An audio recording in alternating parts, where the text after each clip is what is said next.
Good day. My name is Jeff Burr. I work at the IBM Almaden Research Center in San Jose, California, and the title of my talk is Accelerating Deep Neural Networks with Analog Memory Devices. I'd like to start by thanking the conference committee for giving me the opportunity to give this talk and for accommodating the constraints of virtual presentation. If 2020 has taught us anything, it's to take nothing for granted. It's a great honor to have this opportunity to present a keynote talk at the Flash Memory Summit. I can only hope that by the time of next year's summit, we'll all be able to meet and discuss in person again. With that, let me start my talk. We are living through an information explosion. Every 2 days, the world generates the same amount of data as it had generated from the dawn of the information age up until 2003, every 2 days. This is zettabytes of data, 10 to the 21st power. An enormous amount of this data is unstructured, like raw videos, images, and audio. We need tools to help us deal with this much data. It turns out, one of the powerful tools we have actually originated more than 100 years ago with Nobel Prize winning studies of the neurons and synapses in our own brains. This then motivated work in the 1950s on mathematical models of neurons and synapses called artificial neural networks. Over the next 50 years or so, this research proceeded slowly, alternating between periods of intense interest and periods of extreme disillusionment. This all changed in 2011 or so, when the three pillars of deep learning finally came together. We had actually had the algorithms for years. I myself learned both the backpropagation algorithm and stochastic gradient descent in graduate school in 1992. I'll explain both these terms in a few slides. What we were missing back then was massive amounts of data to train these networks with. We needed the internet to make this possible, and a very large amount of parallel compute, which we had by 2011 thanks to the popularity of video games. This combination of algorithm, data, and compute quickly set new records in image recognition, and in the plot you can see a huge drop in classification error in 2012, and only 4 years later surpassing human capabilities. And in the upper right corner, you can see that the word error rate of speech recognition systems began to drop towards human level. And this enabled things like automated call centers, Alexa, Siri, and Google Assistant. Most recently, natural language processing systems can be fed an initial sequence of word tokens, as shown here in blue, and then start to generate reasonable prose, as shown in black text, by simply predicting the most likely next word, one after the other. All this was made possible by the scalability of deep learning.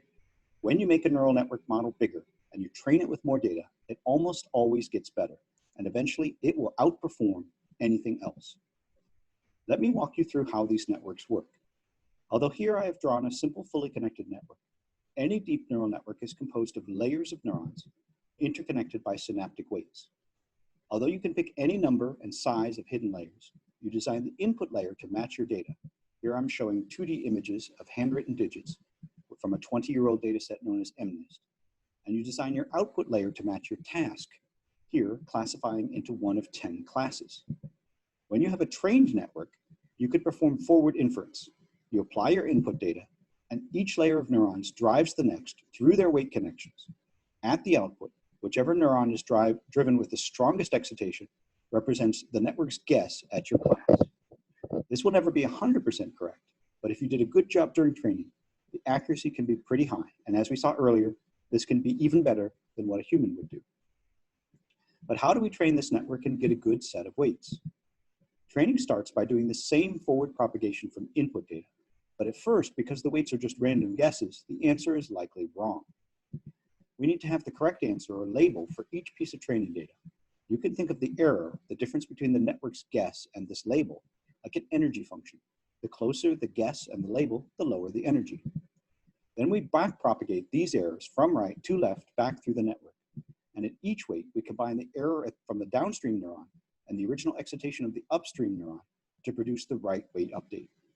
If we look at weight 1,1, we can think of this as how do we need to change this weight to ensure that the next time the network sees this image of a hidden handwritten 1, all the wrong output neurons, including number 8, are now weaker, and the right neuron, number 1, is stronger. Or you can think of this as descending along the gradient of that energy function that I mentioned.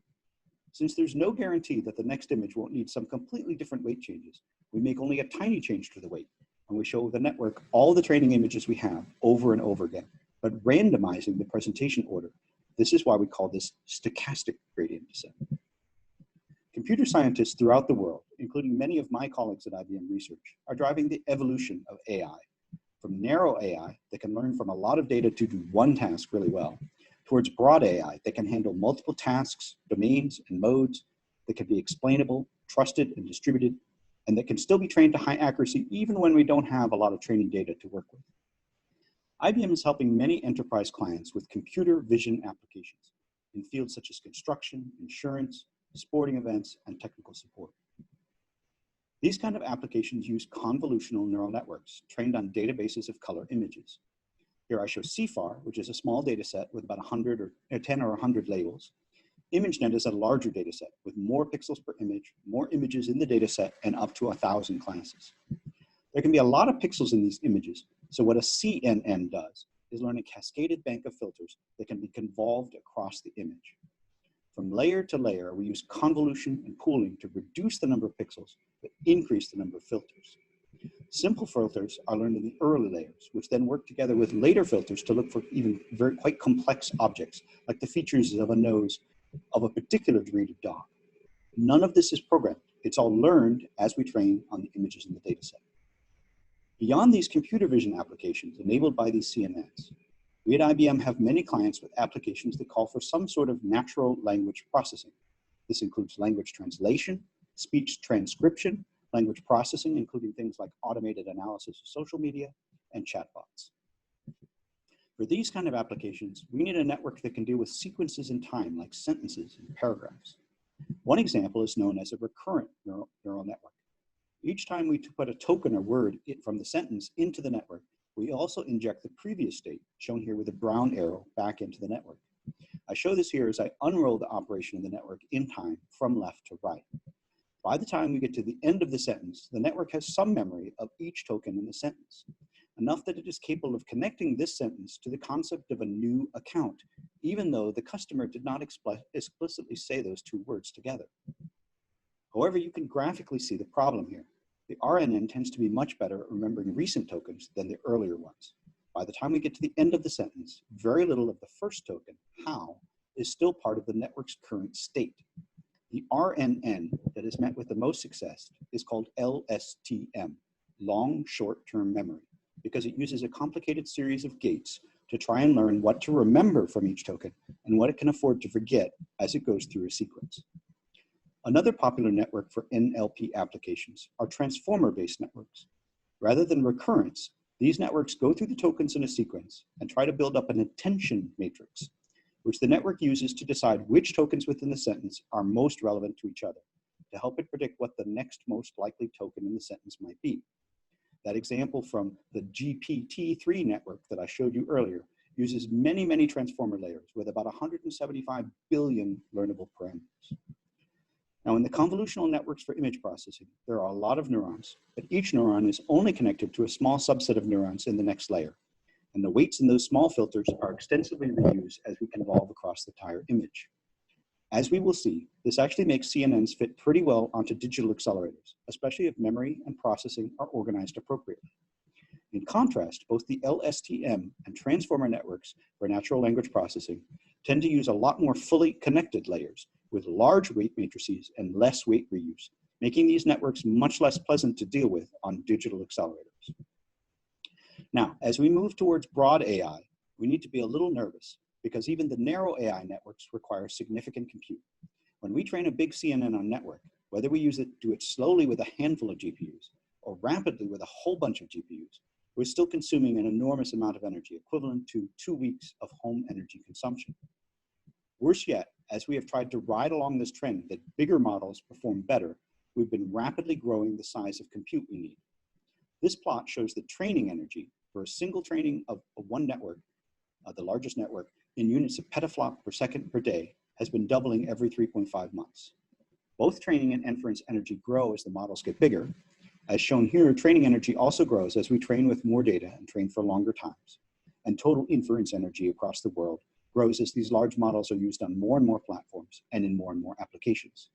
In any case, These kind of trends call for some serious innovation in terms of energy efficiency. If we look at the AI hardware roadmap for 3 opportunity areas, forward inference in the cloud, inference at the edge, and training, which is going to mostly be in the cloud. Well, we started this field with general purpose CPUs and GPUs, and we expect these to remain as a critical workhorse for many years. There are a lot of people trying to implement custom digital accelerators to help scale compute performance and energy efficiency. While I list Google's TPU2 and TPU3 here, one could make the case that more and more recent GPU releases from companies like NVIDIA are effectively also custom accelerators for deep learning. In the next section of this talk, I'll briefly summarize the digital accelerator work we're doing within IBM Research before I turn to my main topic of analog memory-based accelerators for deep learning. In the conventional von Neumann architecture, computation in the central processing unit requires data to come across the bus from memory. Say we want to multiply 2 numbers, A and B. Well, the first thing we do is send the data bits associated with the operation, and then we send the operands. Once the result is available within the CPU, we need to send it back across the bus to be stored into memory. So this bus causes us to expend a lot of energy, especially if a lot of data has to move a long distance. Fortunately, one of the interesting things about deep learning is that we can often reduce the numerical precision of the computations, yet still see the same neural network accuracy. So we can reduce the amount of data going through the bus, not by reducing the number of neurons or the number of synapses, but by reducing the number of bits used to encode each neuron excitation or synaptic weight. We at IBM Research have been using this approximate computing across the compute stack to improve energy efficiency. We have introduced a number of compression and quantization techniques, both for encoding excitations and weights in fewer bits, but also for sharing weight gradient information across different parts of the system that might be working together to train a very large DNN model. We found ways to change the programming model to reduce the communication load, as I mentioned in the center. And as shown on the right, we've developed customized data flow architectures, which I expand further on this slide. Nothing else. As you can see in the drawing, this architecture carefully organizes computation in a grid of low resolution processing elements, together with a few higher resolution special function units and data movement to and from nearby scratchpad SRAM. As a result, our designs are able to support high utilization. They're always busy across a wide variety of workloads, even when the batch size is very, very small. This greatly helps improve energy efficiency because these computer elements are always busy doing real work, spending very little time sitting idle with their hands in their pockets, burning energy just waiting for data to arrive. Although we can reduce the numerical precisions of the computations, we do want to get the same neural network accuracy, even as we reduce the number of bits per weight or activation used for training or inference. Industry practice, as of 2019 or so, seems to have settled on some sort of 16-bit floating point for training and 8-bit integers for inference. Our team at IBM has been at the forefront of this effort, having published the very first paper showing this was even possible back in 2015.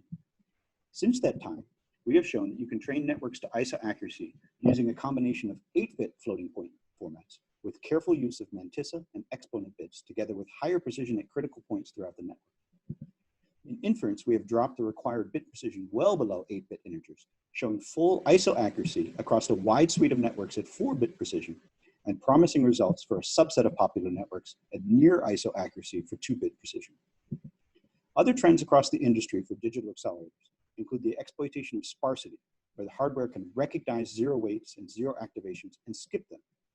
Also, the development of networks whose software has been optimized to maximize the energy efficiency, speed, and accuracy with a particular hardware architecture in mind, that is, hardware-software co-design. And the incorporation of more and more on-chip SRAM to reduce the large energy costs of accessing off-chip DRAM. We talked about being more clever in digital accelerators and how we bring data to the CPU. Let's switch this around and try to bring the computation to the data. Analog accelerators are a form of in-memory compute. When we want to multiply 2 numbers, we keep one of them in the memory, we bring the other in, and we do the operations at the location of the data. If we are moving only a 1D vector B, but doing computation across an entire 2D matrix A, this can offer both high energy efficiency and high speed. But we should talk about how we map the neural network onto the memory arrays and how the multiplication gets performed. Going back to our simple fully connected neural network, we map each layer of the neural network onto one or more analog memory tiles, with the upstream and downstream neurons mapped to west side or south side peripheral circuitry, and the synaptic weights mapped into the resistive memory elements. Since this is a weight stationary architecture, each layer of the network needs its own arrays. But this allows us to execute the network in an extremely efficient way, minimizing the data transport to excitation vectors and allowing an efficient pipeline execution of one data example after the next. Let's look at how our memory array implements the multiply accumulate operation that we need to perform. We encode weights into conductance values on the array, using selectors, diodes, or transistors to access each device as we need, and using the difference between two conductances, a conductance pair, to encode a signed weight.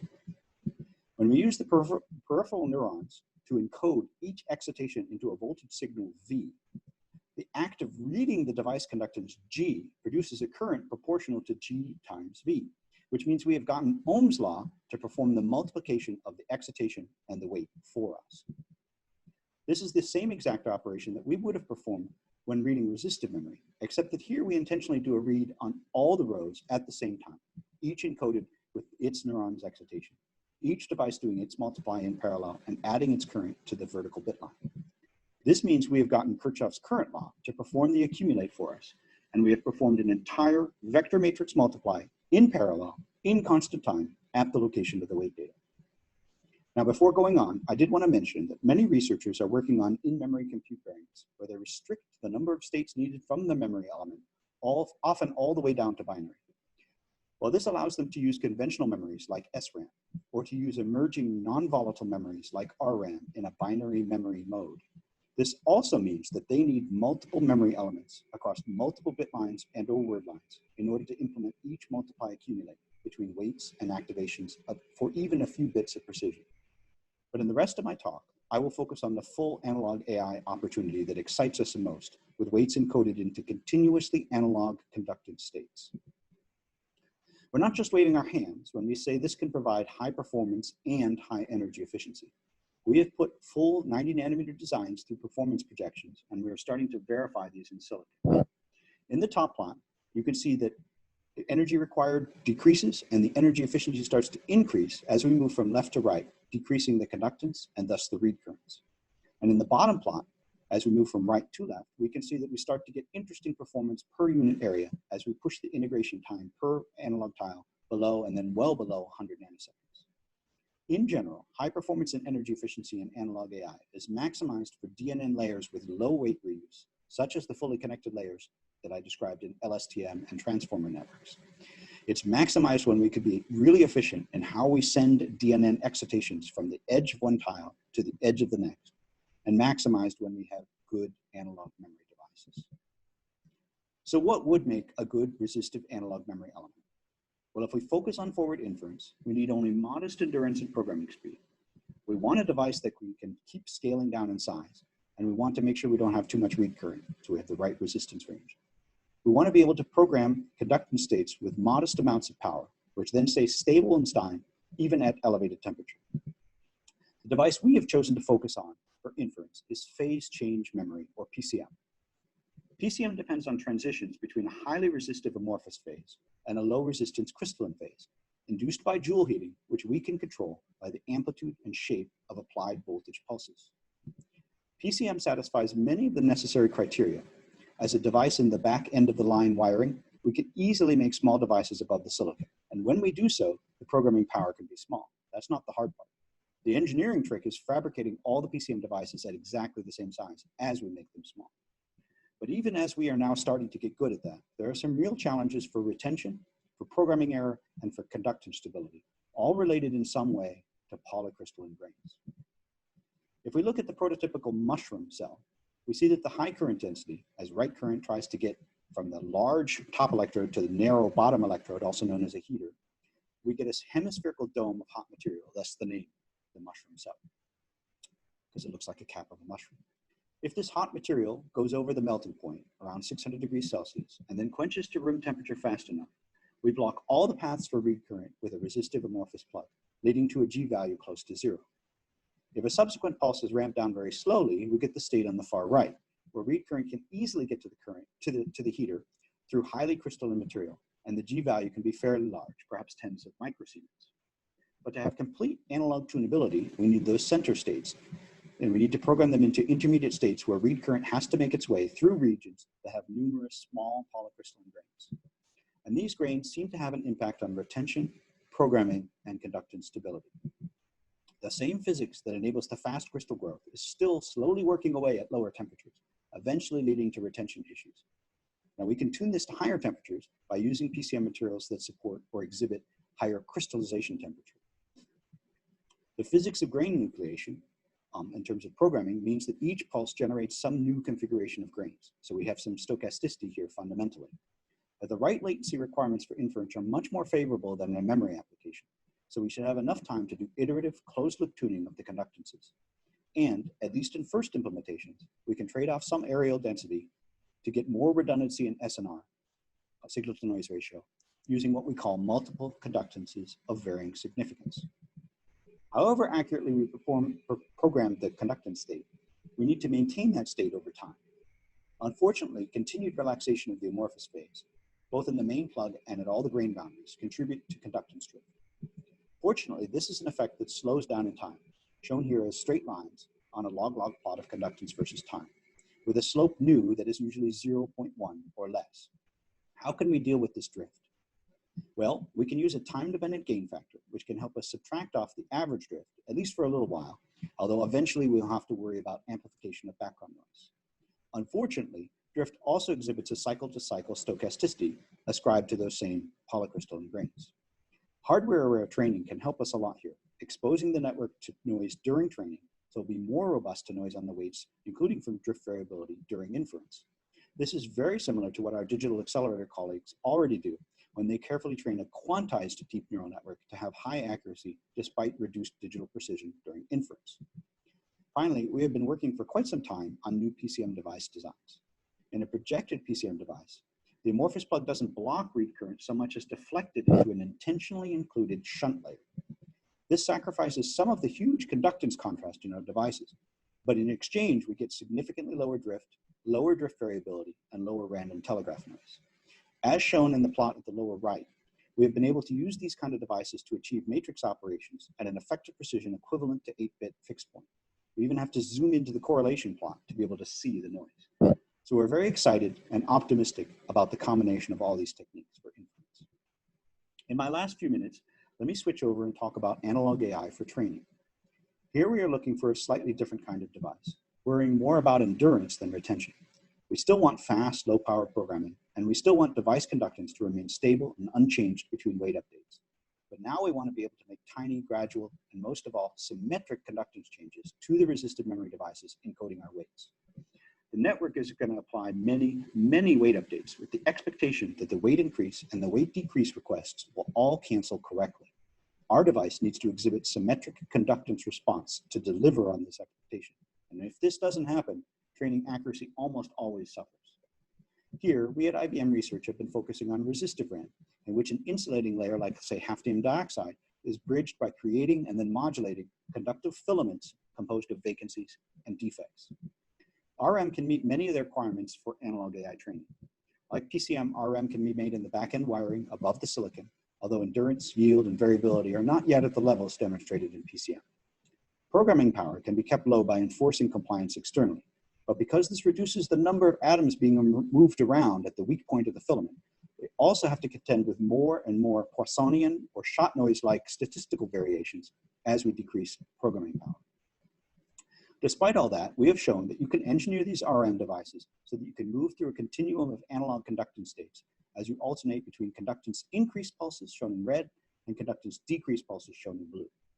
But even by eye, you can see that the symmetry is not quite perfect.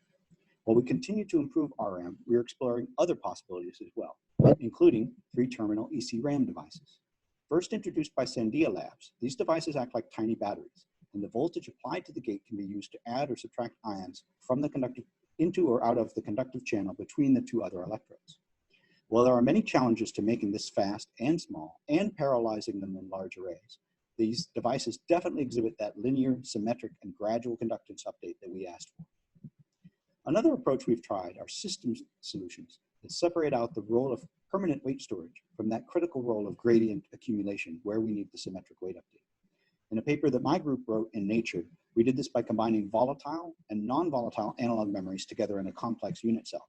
In a paper by my IBM Zurich colleagues, they accumulated the gradient in digital hardware and then transferred it onto PCM devices.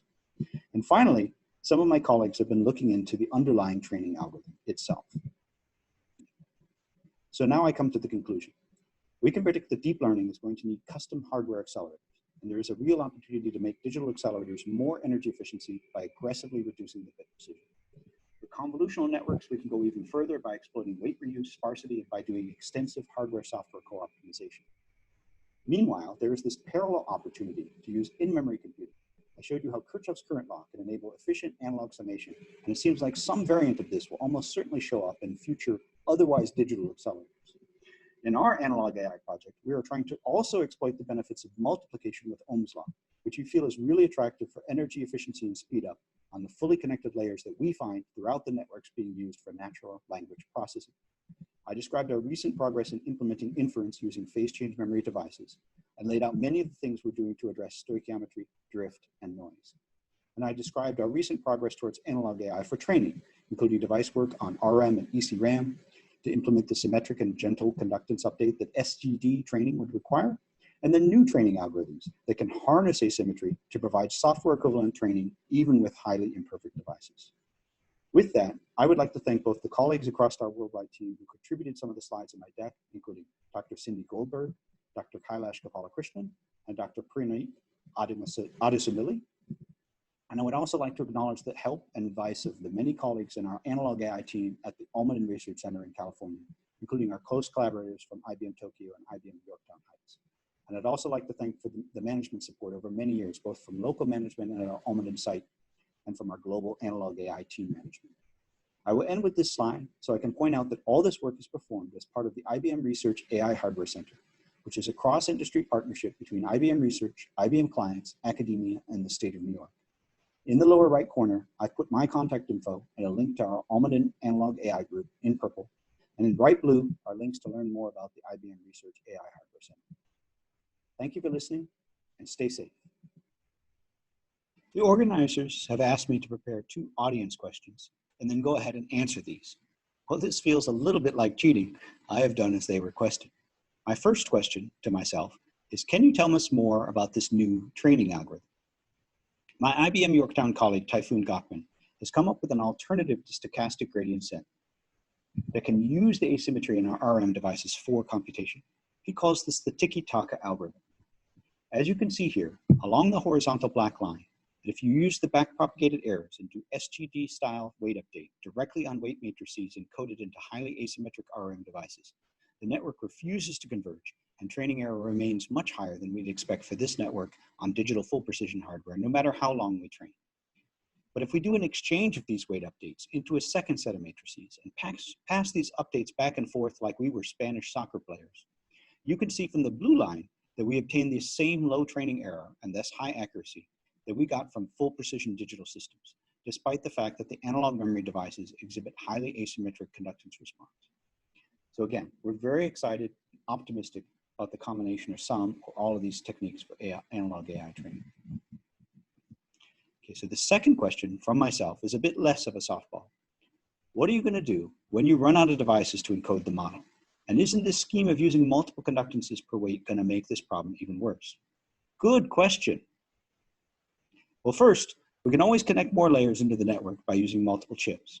All that means is that one of these arrows leaving a tile on one chip needs to go to a second chip. If we pick this spot cleverly, energy issues won't be too bad. For the second part, let me go back and go into the benefits that we get from multiple conductances of varying significance.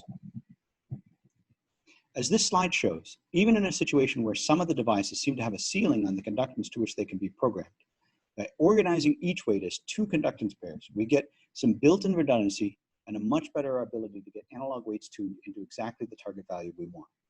And again, as we get better at engineering and programming PCM devices, we have paths to higher areal density.